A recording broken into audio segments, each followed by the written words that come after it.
Good evening.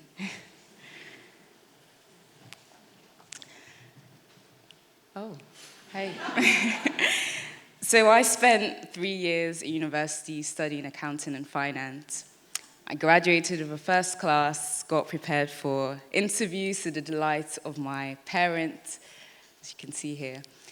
And then I told them that I found out that my true calling was to be a poet. I'll take you a step back. I'd chosen accounting and finance for 2 reasons. One, the career prospects.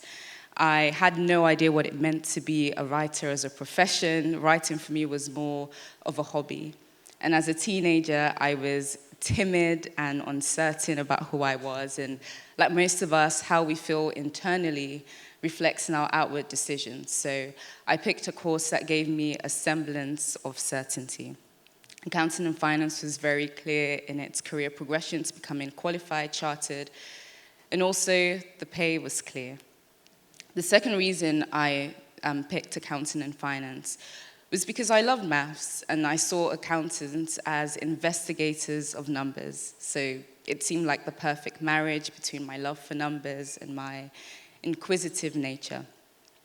But while I was at university, my love for writing couldn't be suppressed, and I eventually joined a creative society, started writing more, performing, and eventually branched out into the London scene. I'll show you some photographs of that. So on the left, that was me at uni, just full of energy and passion, and this is me at a night in London. I started performing. I still intended to, pursue accounting after university, but I quickly realized that employers would probably search up their interviewees, and I didn't want them to see the calm girl in interviews ranting about the world we live in online. So this is when I decided to, in some sense, adopt an artist name. For most of my life, I'd gone by my first name, my Nigerian, Yoruba name, but then I started going by Theresa, my middle name, and switched my surname for Lola, and since then, I've gone by Theresa Lola. I'll share with you a poem from my collection, Ceremony for the Nameless, and this is inspired by that interview period. This poem is titled, The Interviewer Asks What I Do in My Spare Time. I practice how to say, hire me, in a tone that isn't overt. I buy purple lipstick, then realize I meant plum or lilac. There are no refunds on certain products. I know risk. I'm terrible at impressions, but I have a gift for imagining I'm you wearing a crisp shirt soiled with starch, Googling names of applicants while eating Walker's crisps. In my spare time, I pour bleach over my internet fingerprints. A student of CSI Miami, NY, cyber. Some missing people turn up years later on the internet bearing their artist name. There's a takeaway by the roundabout on the way here. I love cooking. Hire me, and I'll bring packed lunches, present it to you all in exchange for a new adjective. That's all I know about working in an office. In the mirror, I say mad things and claim they are poems. I strum my ribs in honor of music. Have you tried it? The body is a blabber. There's so much to listen to. Hire me. Pay my light bill so I can think clearly. For you, I'll be completely sane.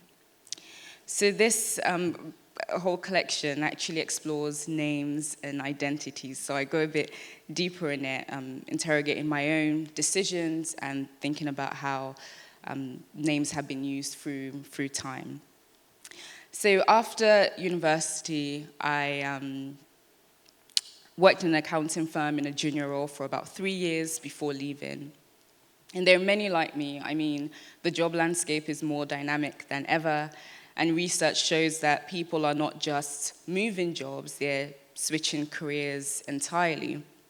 And when we're in this place of change, we consciously or subconsciously try to find links between who we are and who we want to be. And poetry actually helped me process that. I mean, that's what poetry is about. It's interested in finding links between unlikely things or unlikely links between likely things. And when I graduated from university, I spent a long time regretting, that experience. I felt like I had wasted time and money doing something I wasn't passionate about and wish I was braver earlier on.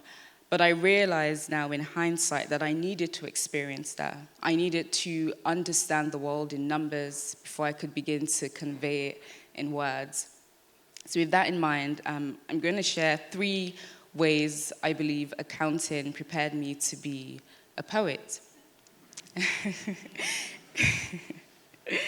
I guess I'm trying to make sense of it. The first is accounting taught me to be a reporter of truth. Accounting is all about integrity, fairness, facts. For anyone who has their annual meetings with your accountants, you probably dread it because they want to know the truth. And it's about a truth that steers away from corruption, a truth that allows us to make decisions more clearly because a minor mistake can have major consequences. And so I found myself programmed as a poet to seek the truth. I mean, poetry is about the truth of the human experience. And I think about the early poets, the griots. They were responsible for documenting the truth and lives of people, their stories, their histories, their conquests.